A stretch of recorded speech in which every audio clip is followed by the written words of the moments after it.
and welcome to my podcast, A Penny for Your Thoughts with me, Steve Penny. Over the coming weeks, I'm going to be talking to some great people.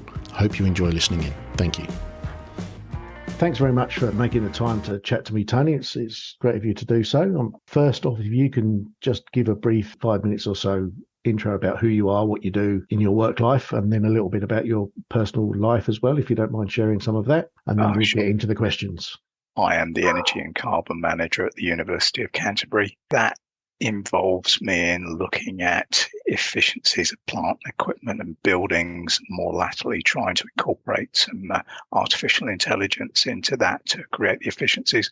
I look at contracts, so I'm buying electricity, I'm buying coal, and trying to coordinate that and the way the direction the university is moving. And so, as you know, Steve, you and I work together in terms of the strategy for low carbon energy scheme, which really came out of about 12 years ago, looking at if you can measure, you can manage. So it was at that point CMAR, so Certified Emissions Management and Reduction Scheme, actually knowing how much you have and subsequently where it's coming from. So whether it's electricity, coal, gas, welding gases, air travel, etc. And then you can start to sort of drill down and identify where the major production points for carbon are, and equally in terms of the direction in which you're going, because as we all know, climate change is providing us with a number of issues that are just look at Hawke's Bay, absolutely, and Auckland for that matter, but Hawke's Bay in particular has been devastated by something that is pretty much for sure as a result of global temperature rises. It's a real issue that we need to address. And so how long have you been at with University of Canterbury now? I arrived in 2009, so I was basically hot off the plane in June 2009. Arrived in the cold, leaving my wife and the then business that we were running back in Scotland. Arrived in the university and subsequently tried to get to grips with the size of the place in effect. It's 84 hectares. 200,000 square meters of buildings, I think. You got it. Yeah, you can remember that. I remember that. There's a lot of buildings. Absolutely. Yeah. And to try and get to grips with the variety of buildings, the variety of plant and equipment, and then subsequently to try and move us down that line of, as you know, to get the plant and equipment that would best provide us a sort of a route into the future and make some inroads into the amount of carbon that we're actually producing. That's been your sole focus. You've been working for the University of Canterbury. What were you doing back in the UK? You said your wife and you were running a business. What was that business? Oh, gee, here's where we sort of depart. We had one of those, I wouldn't say it's eureka moment, but it was one of those, you've identified that there was a particular problem in what you were doing or who you were working for. We were both working for a banking organisation, and it was just before the global financial crisis. And there was definitely a sort of a dyslexia, and there was a focus not necessarily on the core business of the of the bank. And people were going off on their own. They were deciding to do various things, and I think it sort of translated into this sort of disparate arrangement that turned into the global financial crisis. So the Fannie Mae, the Freddie Mac thing, that if you can imagine in a bank that you could lend money to people that couldn't afford to pay you back, because subsequently you could realize their property and then you could sell it on. Each one of those steps had people who were making money because they were doing what they were doing, but the organization was losing because it had assets that were worth far less at the end of the day. A lot less than what it was owed, Absolutely. And in consequence, that pervaded the whole organization. So Catherine and I we had a long conversation, and we decided that it was time to go. We'd both been there for 20 plus years, and I suppose that's a sort of an older person's attitude. You were relatively vested with an employer that was quite good, and up until that point they had been. So we were vested, but we just decided that things had changed very significantly. And we had those moments, as I mentioned, where we decided that it wasn't going the way that we really wanted it to. And so we said, right, okay, we'll go do something else. So both Catherine and I, we'd owned, worked, judged gun dogs. Right. So so either with the shotgun or the rifle. Yep. So we thought, well, okay, we've done that to proficient level, and I suppose we trained, but we weren't professionals as such because we weren't getting paid for it. But we decided, right, we'd go and do something like that. So we started kennels and cattery, and we got contracts with the Scottish SPCA. So we became an animal welfare centre. Okay. And we subsequently were not only boarding dogs, but we were training them for other people. So we became professionals in that area. We were also dealing with SPCA dangerous dogs. So we certainly saw the other side of some of the senior side of, unfortunately, people owning dogs and giving them bad habits or deliberately making them fight. Yes, I was going to say, did you come across many of the, because there's been sort of news stories in the past in the UK about underground dog fights, and is that something that you got involved with? Not dog fighting at that particular time. This was more badger baiting. Okay. That said, we didn't get the information entirely from the SPCA. We would just be passed animals, and some of them were bull breeds, so American, bull terriers, and and unfortunately, you couldn't get in with them. So you knew that they had big problems, and you would assume that they were mistreated. Probably, I would have thought they might have been one-owner dogs, but they will have been prompted to fight in one way, shape or form. Yep. But we had badger baiting, and we had what you might consider to be fighting breeds.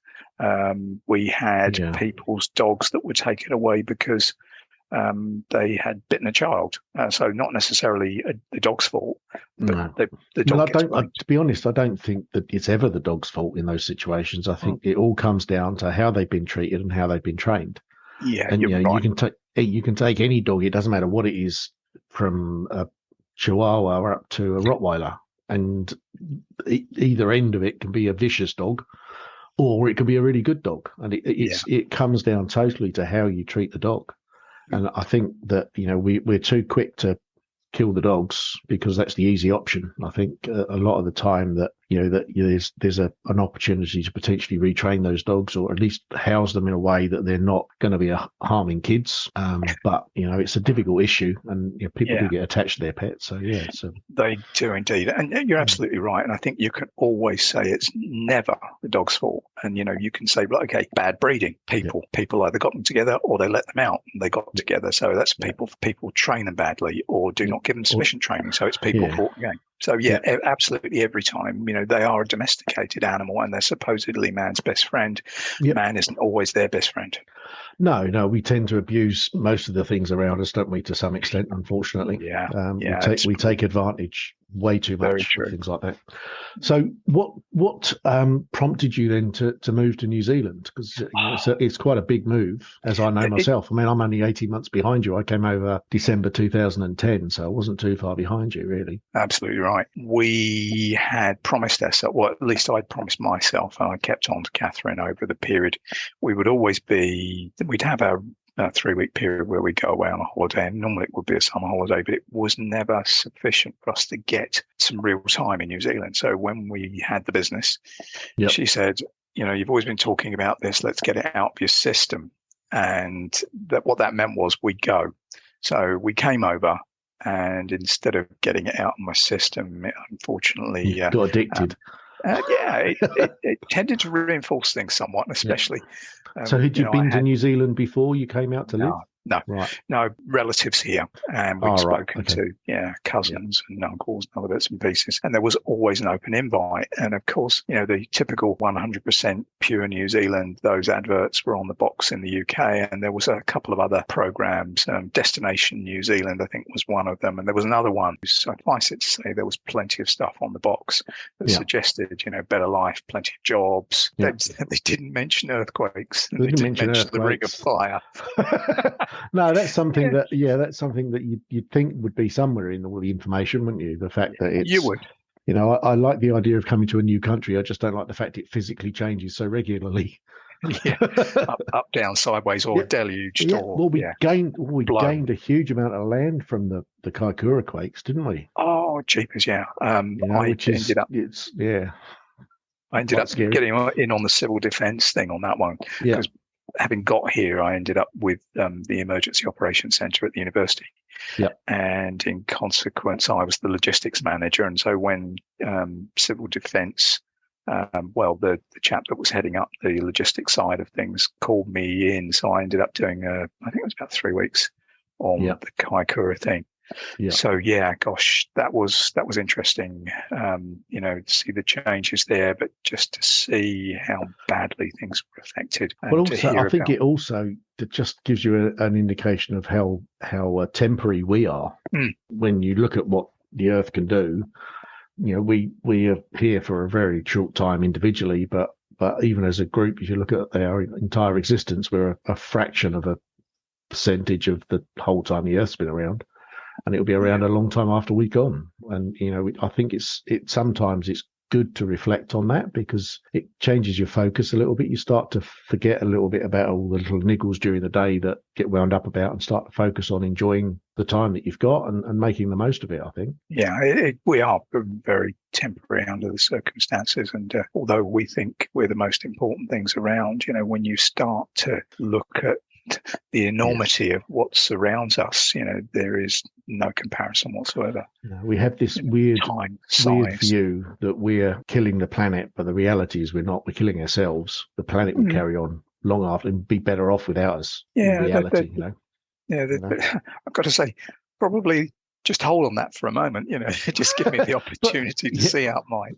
Yeah. No, I'm not saying it's going to happen immediately. Not immediately. But the idea that we're that arrogant that we think we're killing the planet, when in reality, all we're doing is making it less sustainable for our own existence. Yeah, and that's you know, it's a different perspective really to look at it like that. I think, and it just it's just, you know, make the most of what you've got and make the most of the opportunities you get because you're not here forever. Yeah, you know? I suppose, you know, you're right. I suppose what is surrounding us for the moment, or the reducing number of species in the ecosystems that we're also affecting, you know, that we're not only taking ourselves out, but we're taking another group of, you know, thousands of other life forms with us. It's selfish. Very selfish, yes. So let's move on from that depressing subject then a little bit, shall we? Yeah, so you've been in New Zealand for 14 years now, roughly, yeah? Yes, man and boy. Man and man, as it were. An old geezer. And I know, obviously, I know your wife, Catherine, you actually still work together at the university. Yeah, we've worked together for years and years. You know, it goes back to, even though we're in the same organisation and doing similar things. So it was FM, it was property management. She was in a different part of the country to me. So we've done things on similar lines. So you obviously the career change. I mean, it's not really a career change, is it? You were doing FM type work and property management type work, and you're now doing that for the University of Canterbury. So what is it that drew you into that line of work, would you say? Oh, gee, there's a lot of people who are absolutely career oriented, and I don't think necessarily that I am. I didn't stumble, but I went from place to place with reasonable direction. With the thought that I was liking what I was doing and obviously making some small changes. So I suppose it's like you've got the steering wheel in your hand and there's not major corrections that are going on there. It's just minor ones. And you you might eventually end up with an IT right-hand turn, left-hand turn. So there were things along that line that I thought, well, okay, do I like this? Yes, I do. Right. Okay. Well, what's going to make me more employable? You know, what's going to make me a better bet as far as an employer is concerned, you know, and therefore it was a case of, yes, I'd like to do that. And in doing that, getting that achievement, it gives you fulfillment. And so you tend to take those steps to move yourself towards better career and hopefully better prospects. Yeah. And so it's kind of something that you've been doing since you left school then? Did you have any other sort of careers prior to Lloyd's, or was it always been Lloyd's? No, not really. I sometimes put it like I been in a lot of places and worked for a lot of large organizations. So when I started out, my first move was, from an employer perspective, was to the government, but I worked for the Navy, Ministry of Defence, Navy. Yeah. And so that was in the naval base in Chatham. So engineering apprenticeship. Cool. So I know that naval base. I used to live very near there.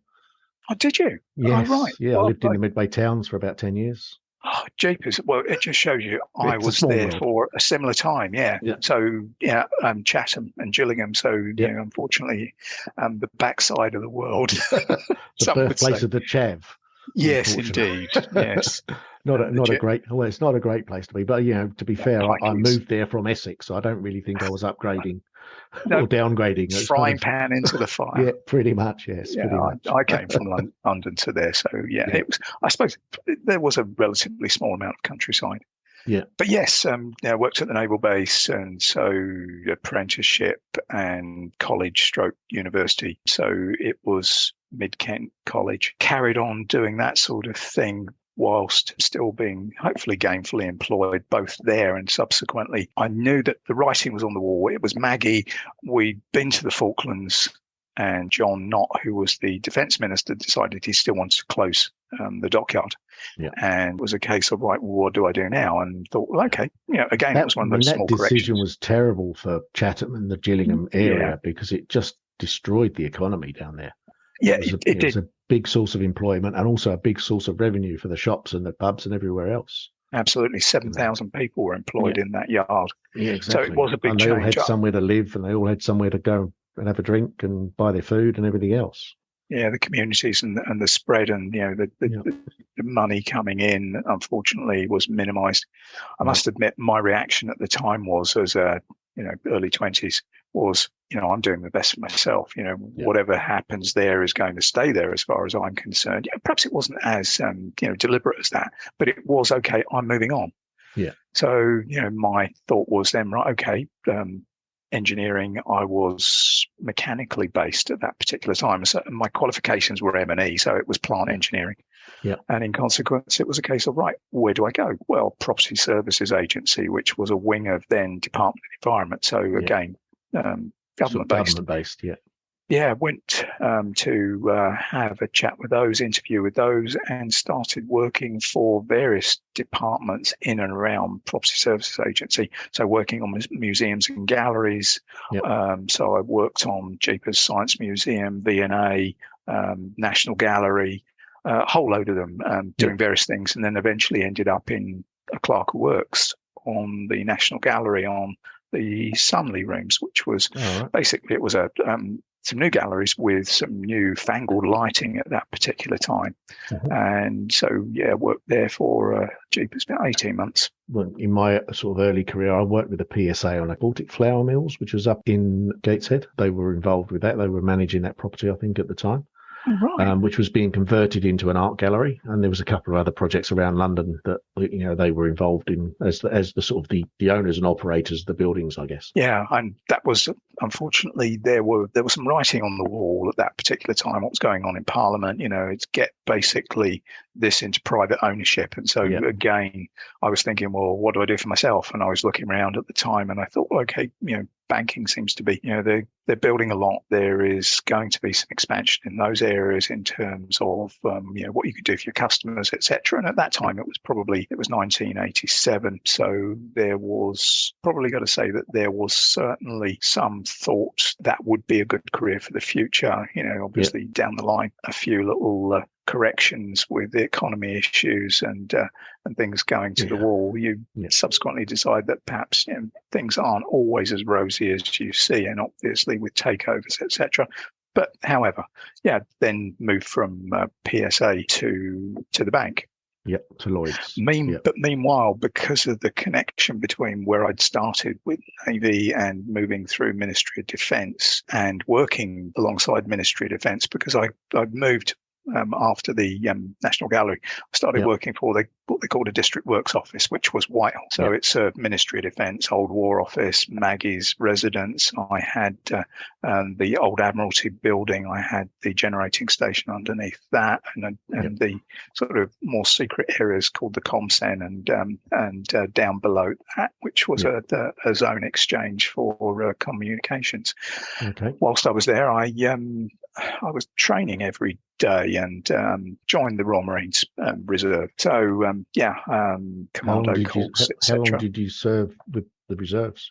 I was there for about 4 years. Oh, right. So Cool. basically, during that time that I was with sort of PSA and coming up to Lloyd's and just into Lloyd's. So it's basically the opportunity to go and do rugsy things and throw yourself around and stuff. Yeah, and the thought was at the time that if the balloon ever went up, you wouldn't be lasting long anyway, because eventually it would go to. It was going to be nuclear. Absolutely, and that was as a child, I can remember the nightmares. Actually, whenever there was a thunderstorm, I thought, God, the Third World War was starting. There was just I think the whole Cuban Missile Crisis backdrop. and all of the rest of it was all around early to mid 60s. I mean, I don't think we've ever been as close to ending ourselves as we were at that period of time. Yeah, although they did say that Pakistan and India just recently were very close, and the Americans had to intercede. True, and you look at what's happening in Russia, there's also that potential as well.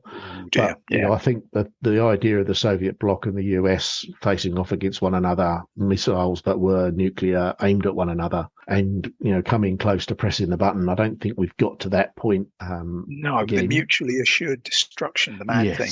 Yes, and it is mad as well when you think about it. We can destroy the planet 200 times over. What's the point? Once it's done, it's done. I think the thought of China coming in behind Russia at the moment is creating some consternation and some idiotic comments from the likes of Governor Lindsey Graham. I think he came up with something like, "They're as dumb as dirt," talking of the Chinese.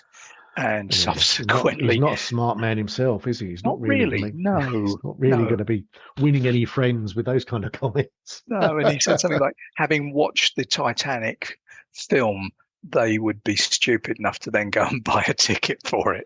Obviously squaring off with the Americans. Which I think the problem there is the Americans have this inflated ego that suggests that they still believe that they're policemen for the planet, and they still believe that everyone is scared of them. But the last sort of 7-8 years or so of their administrations have really weakened their world presence significantly, I think. And I don't think they've got anywhere near the level of influence they used to have. Yeah, and, I can't say I'd argue with a morsel of what you've just said. Particularly with the Mr. T. Let's hope that never happens again, because that was painful to watch. So I do worry. Let's have so you've moved to New Zealand, and I understand from the conversations I've had with you, you've bought yourself a life sentence block.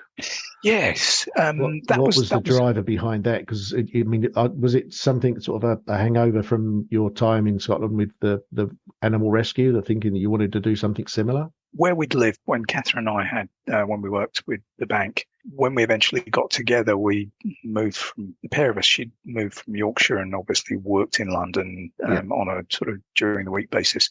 I'd worked in London and moved to Bristol. Now, gradually we gravitated, she working for Birmingham, me working for Bristol for the bank, and then subsequently gravitated towards Bristol, where we could live in the Cotswolds. Yeah. So we had the Cotswolds, we had a cottage, a thatch cottage that we renovated, and it was on the side of Breeden Hill. So it was a place called Elmley Castle. It was lovely. We only had an acre, but it was enough. And we lived in the middle of a shooting estate. So ours was Woodman's Cottage. Over the road was Keeper's Cottage. And then there was the main man's house. Yes, indeed. Yes. That was up the road. And so the shooting estate was all around us. So, we shot, we had the dogs, so we could go and help out and pick up on the estate. And we generally had a reasonable focus on country pursuits. Yep. So when we moved and we went to Scotland, obviously with the idea of changing from the bank, we thought we'd go and do the doggy thing. And in consequence, had the kennels and cattery and trained dogs, etc. So it was a sort of a logical move from one to the other. All of this time, obviously, working with the dogs and being in a natural environment. Even at home back in Elmley, we had chickens and other bits and pieces. So it was sort of smaller livestock, keeping the foxes down and deer stalking. That's always been something that I've been used to back in the UK. Yeah. Not so much here in New Zealand, because not to put too fine a point on it, too many people get shot here. Yeah. I mean, that's minding the issue. your own business. Yeah, the southern roar, which is kind of the thing that Rob seems to get most excited about. Every year somebody gets hurt. Yeah, and it's totally unnecessary. How many people shoot in the UK, and how many people get killed? I think there is a focus, and so certainly having been through what I'd been through, and obviously there was a respect for weapons that tended to be you would progress. Yeah. People wouldn't allow you to shoot, whether it be with the shotgun because you'd be under the guidance of the shoot captain, or if you went and stalked. In my particular club circumstances, you had to be with other people so they could see how you behave with firearms. Which I don't. Well, I mean, if you look at that just sort of on a personal level, that the health and safety, and I know people get really weird about health and safety and think that you're just being like fun police because you're saying you're doing something that's unsafe, but if you look at that from that perspective, that that transmits across everything that Kiwis do. That there's a real laissez-faire, she'll be right attitude across everything that Kiwis do, and that's why so many people get killed in so many different industries, because they don't take it seriously. And I don't subscribe to this idea that taking health and safety seriously makes you boring or is dull or anything like that. I think that it's absolutely the right thing to do, because everybody deserves to go home at the end of their workday. It doesn't matter what they do. I think we'll probably be under the circumstances influenced by similar things back in the UK, and I can only agree. I just look around and there seems to be this discussion that gets trotted out every now and again. It costs about too much money driving. to do it safely. Or there is that. But, from a straightforward perspective, there will be this she'll be right attitude in terms of driving. Why do you need driving lessons? I drove, my dad's car in the paddock. He got me to put it in forwards and reverse, or they put some blocks on the accelerator and the brakes, and off I went. Okay, so who did you learn with? And it was still my dad on the road. Yeah. And what are those indicators for? Oh, they're for already underlining what you've done in the first place. Yeah, okay, so you don't really need those. No. And so what's speed about, and what's the white lines in the road, and what's about undertaking? And all of a sudden you start getting yourself into a position where you are sort of get ridiculed. You get ridiculed by people because you're trying to do things safely. And I think that culture is terrible, because doing things safely is the right thing to do, no matter what it is. I've heard so many stories in the construction industry over here that you just wouldn't get in the UK. The most recent one I can think of, but one that sticks out in my mind, is there was a woman who was working off the top rung of a ladder, putting up some fascia boards on the outside of a building, and one of the project managers for ACOM, who I was working with at the time, spotted what she was doing and told her to come down and said, "Do you think that's the right thing to do? Shouldn't you have a platform to work off?" And she said, "Well, I asked the guy who's running the site to get me a platform, and he said if I didn't shut up and just get on with it, he'd sack me and get someone else to do the job." It's like, but can you not see what the problem is here? That's why that attitude is everywhere. Yeah. And until people actually properly get prosecuted for it, it's not going to change. I mean, you probably the same as me went through health and safety changes in the UK back in the sort of 80s and 90s, when there were people being put in prison because they were doing the wrong thing.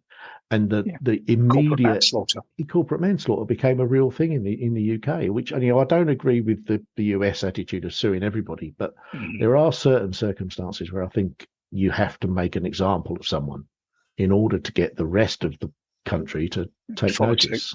Yeah, and as soon as you saw a couple of directors of business ending up in prison, everyone suddenly had a health and safety officer. Yeah, sharpens the focus somewhat to actually try and bring it down to a level that you can avoid the prosecution. Yeah, and you've got. I mean, I don't know how big the construction industry is in the UK, but it's thousands of times bigger than the one here, and we kill a damn sight less people. in the UK than we do over here. I think, there are probably, and I know that sometimes, there is just that attitude of, oh, you Poms again, it was always better over there. Why didn't you stay? but I think, that just tends to be a reaction to actually identify something. And I am a bit mindful, obviously, of putting and particularly having been where I've been, and obviously working for Rob, bless him. He was certainly not the person to be singing the praises of anybody from the USFK. No, I think that's you do have to be careful how you put it across.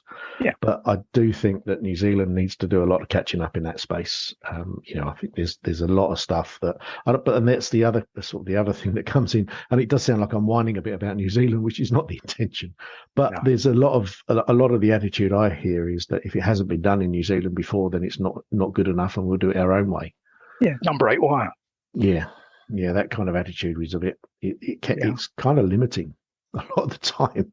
We can make anything work with a bit of number 8 wire, but there's lots of better ways of doing it. Look at how they're doing it in the US. Look at how they're doing it in the UK. Look at what they're doing in Europe, what they're doing in Asia, and there's a lot of better ways of doing things. We're Kiwis. We do it our way. I think there was a certain resilience built into whatever they're doing, and necessarily, you would learn from what's going on elsewhere and not actually push it to one side, saying that will work there, but it won't work here. Yeah, just sort of coming back and trying to close out the career side of things a little bit, I guess. Is there anything that you would point to in your career that you'd say is one of your the proudest achievements that you've managed in your working career or in your personal life, if it's not in your professional life? I'm working on that, Stephen. I've got to say, you and I both work there. Yeah. Some of the stakes are really high right now, and doing what we do, and you understand a reasonable amount of the science in terms of climate change and in terms of CO2, and obviously the heat and the subsequent issues that you can cause with weather change, etc., and climate change. Doing what we do, if we're trying to, and working around kids, working around young adults, if you're trying to provide an environment for them to be able to move into, then we've got to try and do something with our direction to try and give us the opportunity to not only ameliorate and mediate and try and create a better environment as we move forward, but obviously as far as they're concerned, so that they can move into better jobs. Now, I think there's money to be made, and the only way we're going to be able to move forward is to get jobs in renewable, in clean tech, etc. And if we can build that, and subsequently they can come in and be able to get themselves a worthwhile career. So what I'm doing right now, basically started was to measure and manage, and obviously something the size of a reasonably big town, the university is, with the environment to build good attitudes and hopefully to be, role model is too strong a word. But I don't think it is. I think, the idea that we had of engaging with the students around the journey that UC was going on and getting them to buy into the process, I think, you are being a role model by doing that. And you are showing that a big organization doesn't have to be faceless and doesn't have to have, only the bottom line as its focus. And I think that approach has a lot of value. Certainly in a university like Canterbury that's so engineering focused. There's a lot of bright people in that place that some of them I know could be quite challenging to deal with, but they do have a lot of value to add. And some of the conversations we had around use of hydrogen fuel cells and things of that nature, which at the time didn't look like it was going to go anywhere, but quite. More recently is starting to look actually could be quite a viable alternative to going for electric vehicles and that kind of thing. There's that kind of cutting edge part of the technology that the guys at UC are dealing with when they're teaching the students. There's some real value in tapping into that knowledge, I think. Yeah, and I suppose doing what we did to try and encourage people, if ethically and morally you're actually saying this is the organisation, here's what we're trying to do with it. Yeah. Aren't you saying come and be a stakeholder, be a student, be a member of staff, and in consequence, though, just that idea and ethos and using the strategy that we put in place, that is in place and is moving forward, the implementation projects, to make the place, a far more efficient and good place to be, so that you are encouraging and again advocating on behalf of the organisation. So that what I'm working to, and obviously I've got just a couple of years left. I'm about 16 months from retirement if I go at that particular time. And what I'm trying to do is to obviously get the whole thing to a point whereby we, say 2026, we've taken down the greenhouse gas by at least 80%. We've provided new and better renewable energy. So whether that be from the boiler plant perspective or ground source heat pumps, as you know, the direction we were going in. The first of those hubs should be ready. So the science precinct, first those hubs should be ready, hopefully by September. We have been, unfortunately, we've been stymied, unfortunately, and hamstrung by COVID and by what happened. And subsequently, just more recently, with good old Mr. Vladimir Pupants and what he's done by invading sovereign territory. But moving in that direction, trying to do the best for the It's been a long journey, hasn't it? Gosh, hasn't it? Yeah. I mean, my own personal involvement started in 2015 on that project. So that's 8 years ago now. Which is quite. And it's still going. I never expected it, Steve. You know, when you and I met first time, in that meeting where I was trying to sort of give some idea about the direction we were going in, and an idea about what would be coming in terms of the feasibility study, etc. It seems a long time ago. 3-4 years possibly, but there we are, double that down the line. Double that, but there's been a few issues. There's been a few issues, and it's frustrating because you've doubled that amount of time and you haven't actually delivered any of the projects that we started talking about. No, but that's which is which is a little bit frustrating. Yeah, isn't it? You can certainly say that the focus is there, the want is there. But there certainly have been some stumbling blocks. There's been a lot of circumstances, unfortunately, that haven't gone quite the way you'd want them to, have there? But we are making progress, and I think the reality is you're going to end up with a pretty good outcome out of the process by the look of it. And if I can walk away, if I can walk away at that particular time feeling satisfied with what I've done in terms of the measuring and managing and saying, feasibility. And the feasibility and strategy that we worked on, and it was right, and it has still been relatively correct, even though times have changed and technologies have moved on a little bit. If we can actually say that, then so much the better. I'll be able to say, great, that was a good period. That was worthy of moving over for. Absolutely, and to then sort of go on and. It's a nice legacy, I think, isn't it? I mean, I think the big point in time is going to be when that chimney comes down. That achieving that, which is it's not going to happen before I retire, I don't think, but it's something that's always been the goal, is that we get rid of the boiler house, and you're relying on those heat pumps around the campus to do all of the heating, and it is going to happen. I truly think it is going to happen, but it's probably going to take a bit longer than the university wants it to. Yeah, true. I mean, in terms of some of the help we're getting from ECA, it's been really good. I've just managed to get another 4.5 million ready to deal with Dovedale. So cool. That's good. Half of the potential for the new job, and obviously done before the end of 2025. Excellent. That again, we're going to be up against it. However, it's there. So what's happening with that? No, I'm not going to talk about work. This is not about work. No. We're going to step away from that quickly and change the direction a little bit. One of the questions I wanted to ask is there something that you've recently, or something at any point in your career that you've learned or heard about that changed your perspective on things? A piece of information that came to light that suddenly made you think about things in a different way? And if so, what would that be, and how has it influenced you? I suppose, to be honest, it was going back to Lloyd's and starting to work with a number of organisations that were then looking at feasibility studies about low carbon. Yeah. So it was the Carbon Trust, and they were, I think there was something slightly different at that particular time, but they were offering money for feasibility studies, and it was based around a number of organizations that would come and tender to provide that work.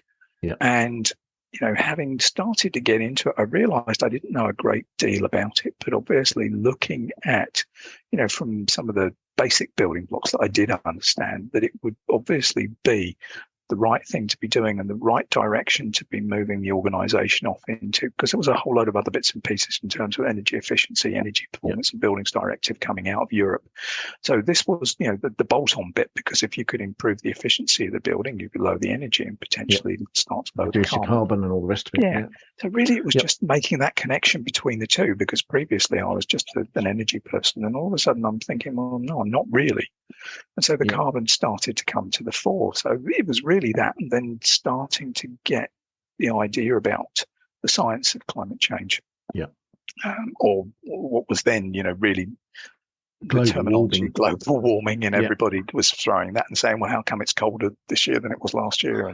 And getting into that sort of silly argument. Yeah. I mean, global warming was a press-led campaign, I think. I don't think scientists were saying global warming, but it was picked up as, increasing in global temperatures is resulting in the climate change and all the rest of it. And it's global warming then. No, that's not quite what we're saying, but yes. Yes, all of that stuff. Yes, there was that element, and there was subsequently, looking at some of the science and then realizing that it was an uphill challenge because of, as you say, some of the press who were looking back, who were wanting to create a bit of controversy, to look at the IPCC and to look at every time they came out with a study, picking it to bits. And then subsequently pointing at areas that weren't quite as good as they could have been, because the science was developing. Yeah. And that was a shame, but it didn't sort of deter me to a great degree. It was, it was right. The thinking was right. There might be degrees in which you could follow it, and people were able to provide their message in a coherent way that would actually translate into something that was working, was showing that the science was correct. Well, I think it's like anything that's going to impact on people's day-to-day living is going to be very robustly challenged, because we don't like change. It doesn't matter what that change is. We definitely don't like it. And if it's going to make you feel a bit uncomfortable, make you make some hard choices, then you definitely don't want to do it. And I think we press fed into that hugely, to be honest. Yeah. And we certainly see that now. Catherine and I, being where we are, we've got 20 odd acres here, so we've got sheep, cattle, horses, dogs. We tend to mix with a number of people who are of the farming lobby type, who are certainly, I want my V8, I need my my diesel tractor, I need my utes. That's what I do. I want to be able to buy a piece of land. I want to move up from doing share milking. I want to buy a piece of land. I want to maximize the efficiency of getting every blade of grass, turning that into milk solids and making money on the back of that. Yeah. I appreciate, milk and beef and things need to move on. But equally, there appears to be a reticence with some to make changes that will be concessional. I think there's the opportunity there for the government in particular to take leadership in that space. And I think the challenge you face with most governments is that they have a relatively short term that they're in power, and they only really want to do things that are going to get them re-elected next time. So their look ahead is within the first, within their term of government, whatever that may be, whether that's 3, 4, 5 or 6 years, whatever it is, they want things that are going to have an impact within that period of time. And most of the change that we're talking about here is generational change. It's not 2 or 3 years. It's 10, 15, 20 years to get the changes that you need done. And because of that, governments are reluctant to invest because some other government's going to take the benefit. There's no altruism. That's that sort of level of leadership where you're looking ahead and saying, right, this is not going to benefit me, but it is going to benefit the next generation. That's the right thing to do. I don't think we've got any governments globally that are thinking like that at the moment. It's all very self-centered. populist and the right wing aspect. Unfortunately, Trump and Bolsonaro and Boris, Bozo the clown, and various others. But I mean, it's not just the Western side of things. I think the same issues are true wherever you are in the world. That the governments are only really focusing on themselves. They're not really focusing on what benefits humanity. There was that old saying that power corrupts and absolute power corrupts absolutely. Yes, absolutely it does. But I think but the other side of it, I think as well, is the social media and the internet and everything else is allowing people to have opinions that have no basis in reality and voice those opinions loudly and frequently to the point where other people start to believe them. Yeah. And you saw that all the way through COVID. You saw the impact that the internet had on people's belief in science. That people did not trust the scientists. They did not want to get this inoculation because somebody on Facebook had told them that it was going to kill them, or somebody on Facebook had told them that it was going to put a chip in them so that Microsoft could track their every move. I mean, but that you're laughing. Bill Gates. Bill Gates was but it just was ludicrous when you looked at it. But the reality is that there was hundreds of millions of people on this planet that thought it was true. Yeah, and some of the leaders of it wanted to inject themselves with bleach. Yes. It's just, you look back on it and you think, well, that can't possibly. I mean, that's like nobody would write a movie script like that because no one would find it at all believable. But the reality is that's the age we're living in. There's all of this information, and there's no checks on it. Monty Python. You tell the youth of today that, and you know what? They wouldn't believe you. Yes, indeed. The four Yorkshiremen. Yes. So anyway, we keep sort of diverging from the path a little bit here, but that's no bad thing. It's no bad thing at all, actually. I think it's good to have these conversations. If you were going to pick somebody that you've encountered that's been a big influence on your life, who would you say that was, and what was that influence?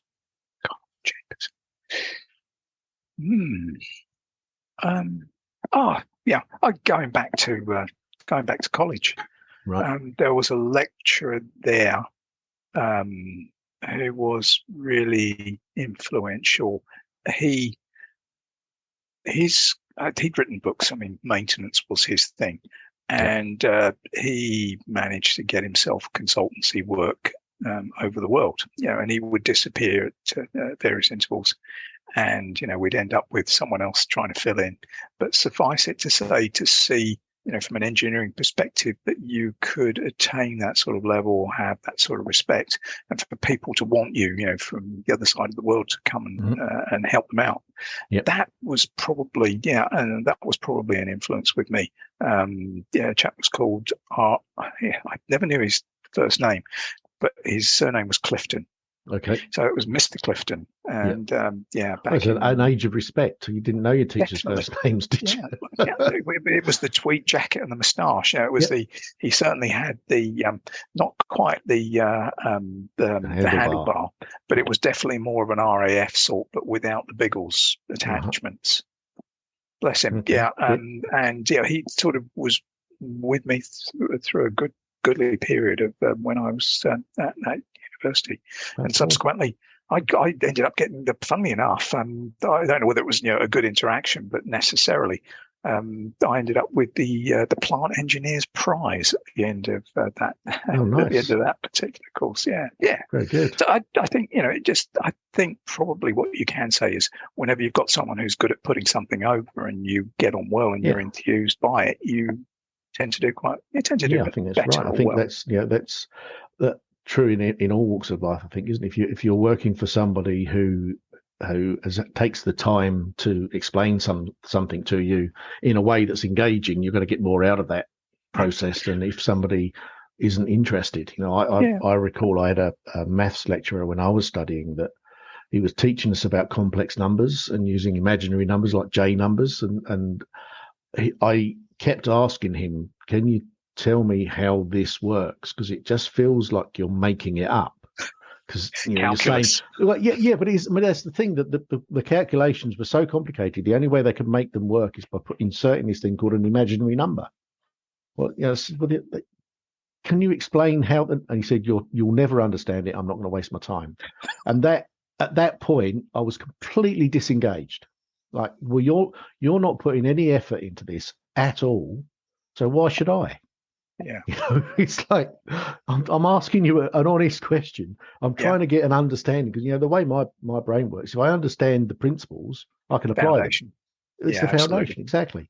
And not having that foundation, but just being told this is how it works, and you have to accept it. It's like you believe in God without any evidence. Well, maths shouldn't be like that. Faith-based, but not. No, unfortunately, this is engineering.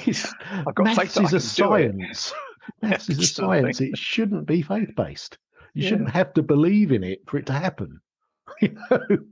And that just completely lost me at that point. And I just I really struggled with the maths after that. And that's I wouldn't say it's held me back in any way, but it certainly was a frustration of mine that I couldn't get into my head how all of this first and second and third order differentiation, everything that came out of it was a real struggle for me because that this part of it couldn't be explained. Yeah. And it just, anyway. Just give me dy by dx. And all of those wonderful formulas you never use again in your entire life. No, I've got to say, there has been certain circumstances. When you think back, occasionally they come into. I think what it does for me, I think that sort of solid grounding, that foundation stuff, you don't necessarily use it from first principles, but your understanding of it informs your understanding of the information you're getting. So if you understand how something should be derived, when you use a computer program to calculate something, you've got an idea in your head what it should look like as an answer. Yeah. And because of that, you're able to fact check your own work. If you don't have that fundamental understanding of the physics of things and how it should be looking, then you get an answer out and you'll just accept it because it's come out of the computer. Yeah. The principles are very true. And obviously, just because I wasn't there at the Big Bang. Yeah. Yeah, I do. Doesn't mean you don't believe it. No, indeed. And the theory that the particle physics there. Obviously, you get these proton bang, woof. Next thing, gravity. Within seconds. Yeah. If you listen to Mr. Brian Cox or Professor Brian Cox, sorry, he's got a wonderful podcast called The Infinite Monkey Cage, which he does with Robin Ince. And it is absolutely brilliant. Some of the stuff that they go through, they've got 20-minute episodes and they go through some really complex issues in those 20 minutes. But now what he was talking about the Big Bang, and he was saying that, it's not something you can debate anymore because we can measure it. We can see it. Accelerators. Well, not even that. They can see with the telescopes they've now got, they can actually see the background radiation caused by the Big Bang. And they're able to calculate within a pretty tight degree of accuracy how long ago, billion. 17 point something billion years ago, that's when it happened. But that sort of fundamental physics is now you can't dispute it because it's real. Dark matter. Gosh. Yeah, there's all some really interesting stuff going on in that space at the moment. It's actually it's quite an exciting place to be, I think. But foundational stuff. Just because you're standing on the bricks up here doesn't mean that the bricks down there aren't there. They were there, and you've moved through them. But they're very important as well. If you take those away, then the wall becomes very unstable, very, very quickly, as you found in Christchurch. Yeah, exactly. Yes, indeed. Yes, indeed. So look, just a couple of other things I wanted to talk about. First off, your work-life balance or work-life blend. What is it you do outside of work that gives you energy for your workday and recharges your batteries? Gosh, I'd like to do a lot more, but it does tend to be with the amount of land that we've got, and bearing in mind the focus during the day. It's getting home here. It's sorting dogs, horses, sheep, cows out. And just getting to that point whereby, the focus has changed. It's here. It's making sure they're all up to scratch. They're having good, healthy lives. They're enjoying what they're doing. We're moving on. So potentially, although I don't ride horses, I do tend to be around them. And obviously, between Catherine and I, we're preparing them for her to go and use them, either showing them or alternatively using them for particular events.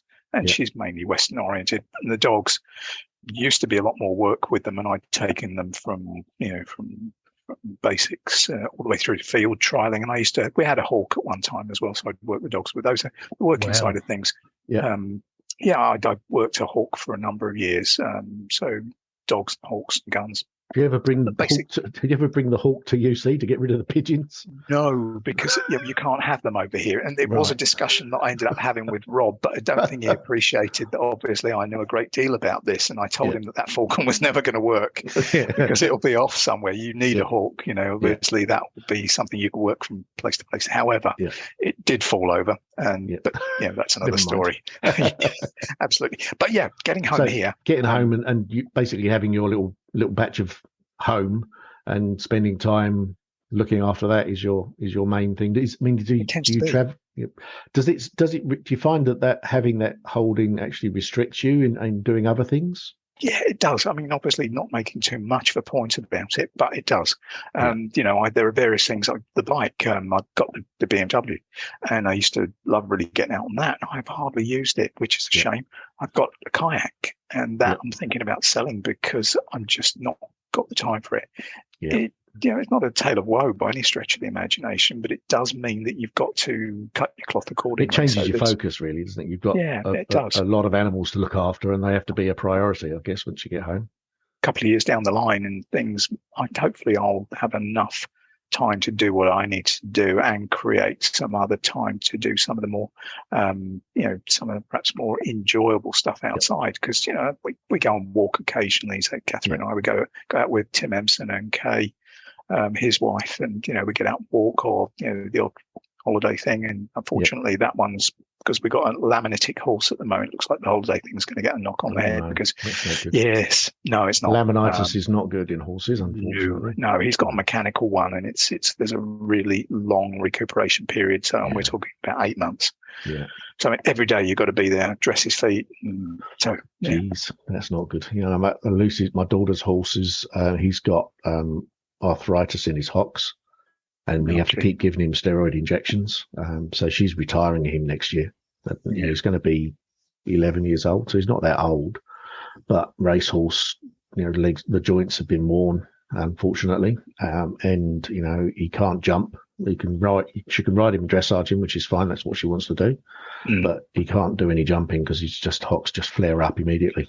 Can't take the load. So they are high maintenance animals for sure, horses.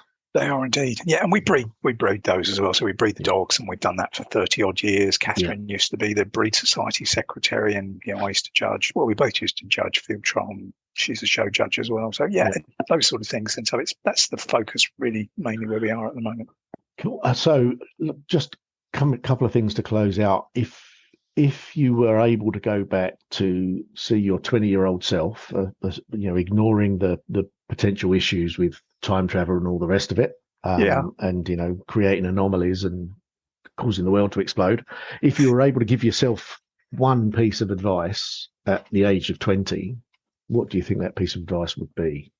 Gosh, it's almost cliched, and I've heard it elsewhere, but it seems to be something that's true. That it's you can get yourself tied in knots with sweating some of the small things. There are things worthy of your consideration, and there are other things that are not so. Just try and be a good person and look for what is going to make you more rounded and hopefully get you to a better place. So to be more, interactive, social, and recognizing that it's one big human family, really, and the whole planet's got to be able to get on. It's weird that I've sort of done 2 or 3 of these now, and that sort of piece of advice has been pretty consistent. I'm obviously talking to people of a similar age, and we're all looking back and thinking, there's a lot of stuff I worried about when I was 20 that I really shouldn't have worried about. And I think that's true, that you waste a lot of time worrying about stuff that doesn't actually matter. And having the opportunity to look back now and say, well, I did that, but you've still got time ahead of you, and that lesson is one that you've learned. So apply it to your future life, and try and advise your kids and say to your kids, look, this is something I learned. But the thing I found about that, unfortunately, is unless you learn it yourself, as a child, you definitely don't think your parents know what they're talking about. Yeah, the old head on young shoulders and the leopard, spots and that sort of thing. Gosh, yeah. Absolutely. Yeah, it's hard to take advice from your parents. I know that much. Yeah, generationally, you can see that there are cultures that can do that, and I'm not so sure we're necessarily always the best at being able to influence. I don't think so. I think the challenge there for us westernized people is that we don't have the same level of connection with our extended family that you see certainly in Chinese families and other Asian families, that they seem to be a lot more connected to their families, to the multiple generations. Whereas, we sort of drive ourselves apart. We want to be a family, but that family is a mum and a dad and the kids. It's not mum and dad, grandmother, grandfather, cousins, aunts and uncles. It's mum, dad and the kids, and that's the family. Whereas you look at Asian families and it's everybody, like this multiple generations always interacting with one another on a regular basis. And that sort of, I think that aids the teaching of the younger people, because they're not getting it from just their parents. They're getting that advice from people that are not their parents, their uncles and their aunts and their nans and their granddads, and all of those people are saying the same kind of things. And I think that has more of an impact with kids. If it's something that's not directly being talked at them by their parents, it can be a lot more influential. And the respect tends to grow naturally under those circumstances. It doesn't need to be bolstered necessarily. No, and I think that there's the adage that respect is earned, and I think that's very true. I think that there's too many people that believe they should have respect because they're old enough to have respect, but they don't do anything to respect other people around them. So why should they be respected? And that's something I think you learn culturally as well. And I think we're very bad at that, I would say. Okay, so I have one more question I wanted to ask you, which is, if there was somewhere, or is there somewhere on this planet, or another planet for that matter, is there somewhere that you really want to go to that you haven't been to yet? And if there is, what are you doing about getting there? Travel. They say it broadens the mind. I've done a reasonable amount of it, and there's places I would like to go. And I say, if it was this planet, there is probably a part of my misspent youth. Various things, sporting wise, dance wise. I suppose you could say I used to earn money. Actually, back at the time when I used to do. When I did my apprenticeship, I was going out on a Friday evening and earning more money there dancing than I was. What kind? We got to circle back on this question. Sort of dancing? This was clubs, basically because I could go out and dance and enjoy myself. Obviously, I would get employed to basically be go and dance and nice. Give some people some enjoyment, something to laugh at. But so you'd be like a cage dancer. Sort of thing, yeah. I'll just give and a pole. Yeah. So yes, but I had a reasonable amount of sort of sporting capability, and that tended to sort of translate. I used to back at the same time. I was teaching in karate, Wadaroo, so I could sort of move reasonably and coordinate it, etc. And that tended to mean that I could dance and drink occasionally, and obviously show off in front of ladies. So dance-wise. Travel, South America. I really would love to go to Brazil, Argentina. Obviously, with my past, being a bit careful about that, because it was just after the Falklands that I knew people that went to the Falklands as well from a Marine's perspective. But South America, love to go there. Going perhaps mixing travel wise, seeing the place and sort of bit of the dancing stuff and the music. I love South America.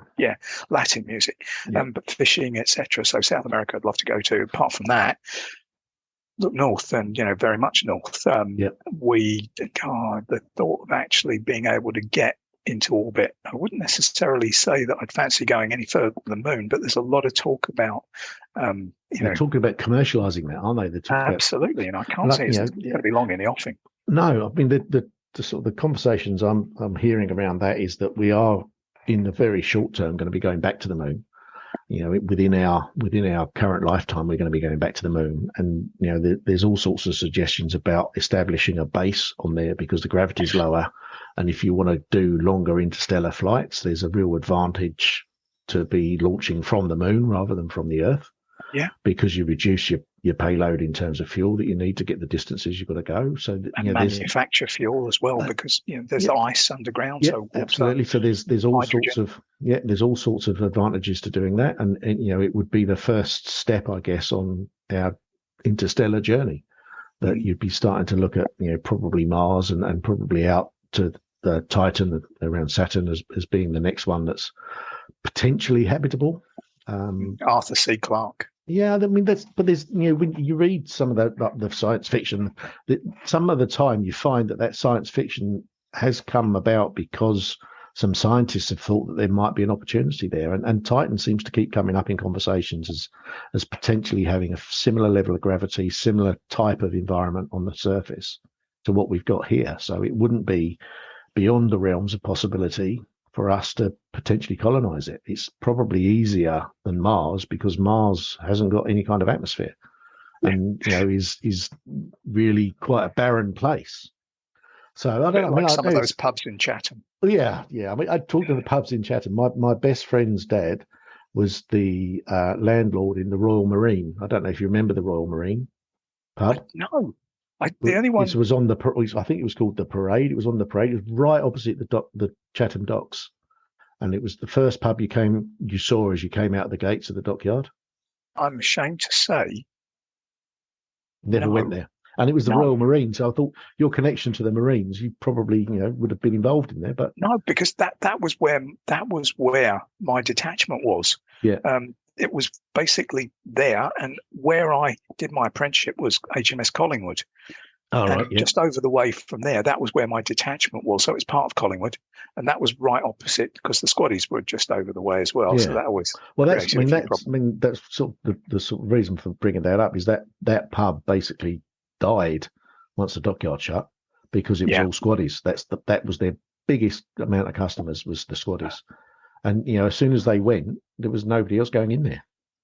Yeah, because there wasn't. It was located because of the docks, and as soon as that stopped happening, there was no customers. No surprise. Nobody else was living around there really. So it's. I mean, you see that impact, and it does have a massive impact on the community. It takes away the heart of the community, I think. Absolutely, industry and all. Yeah, and it's a real shame to see because the city will never recover, or town will never recover. Whatever you want to call Chatham. Yeah, I know. Yeah, yes. Town, definitely town. Yeah. It's not a city. Gosh, it's got a cathedral, but it's not a city. Yeah, as you say, Chavs and Pike is. Not a great place from that perspective. They moved in when the army moved out. You've got to say that the army didn't necessarily. I'd be biased anyway because squaddies. Although that said, I've got a few good friends, particularly of the officer class, rather than those people that would be having fights in the high street and getting dragged away by the shore patrol. The MPs, yeah. So, is there anything else that you would like to bring up in this conversation? No, apart from thank you to you because I thought this was sort of a beyond the comfort zone thing, but not at all. Well, it is a bit for me. Oh, really? That's why I'm doing it. Well, obviously you're doing the hard bit. Yeah, that's why I'm doing it really, because I think one of the ways to teach yourself stuff and learn stuff is to get outside your comfort zone. Yeah, and the idea of doing something like this, it's something I enjoy having conversations with people, but doing this is kind of a different dynamic. It changes my perception of what I'm doing, but it's something I enjoyed. I've done 2 or 3 of them, and they've been really enjoyable conversations. And I'm hoping that I'll do a lot more. I've got another sort of 10 of them to do. I think that I've already booked, and my eldest daughter is helping me do the editing, so she'll be pulling this all together and making it all shiny. And then I'll start releasing them. The plan is to probably get 15 or 20 of them done, and then I'll be releasing them about every 2 weeks. And so with the plan being that will generate some interest, and I'll get some other guests that will want to talk to me after they've heard a couple of the podcasts I've done. So then we'll keep it going, hopefully. But there was actually just thinking about it. In terms of comfort zone, I did a course, the Dale Carnegie. It was basically a human skills course. It was about 12 weeks. That, getting out of your comfort zone, understanding that, talking to a group, talking to one person, talking to 3 people, talking to 300. There is very little difference, when you can actually understand the fundamentals. That everybody gets, tongue-tied, scared in those sort of environments. But suffice it to say, that course was really good. And it just went into, it was, how to win friends and influence people. But it was all of the techniques about getting to know people and obviously using your ears, like in the proportions you've got. One of these, 2 of those, excuse me. But use them in those proportions, listen, and obviously, you can gain a lot from that. But there was a whole load from that course. So, human skills wise, there is a lot to communication. Absolutely, that people just don't get into. I've recognised that in myself, and I actually joined the Toastmasters last year to push myself out of my comfort zone and to challenge myself to do something that I hate doing, which is standing up in front of people and talking. On your hind legs. Yeah, I mean, it just like hide. I want to hide when people ask me to do it. I don't enjoy it. But what I found from doing the Toastmasters is that by pushing myself out of my comfort zone, it's actually not as bad as I thought it was. Yes. It's actually quite good. And you also find that you talk to the people that are at the Toastmasters, and they've all got the same kind of fears. And even the ones that stand up and you look at them and think, well, they're obviously brilliant at this. They've got no concerns whatsoever. And then you talk to them afterwards, like, God, that was horrifying. I was absolutely terrified all the way through that. But you weren't. You didn't look like you were. Absolutely. I had the same conversation with Catherine. She did the same course. She was really good. And she would never take that praise, never does. But whenever she needs to stand up, she can, and she can recount, and she can obviously respond, and just really good. It's a skill. It's a skill that can be learned, though, for sure. Yeah. Well, anyway, thank you very much, Tony. It's been good talking to you as always, and I will hopefully catch up with you again soon at some point. But for now, thank you very much, and I'll speak to you soon. Yeah, my pleasure entirely, Steve. Always a pleasure. Thank you. Cool. Thanks, Tony. Catch you in a while. Yeah, cheers, mate. Bye. Thank you for listening to my podcast, A Penny for Your Thoughts, with me, Steve Penny.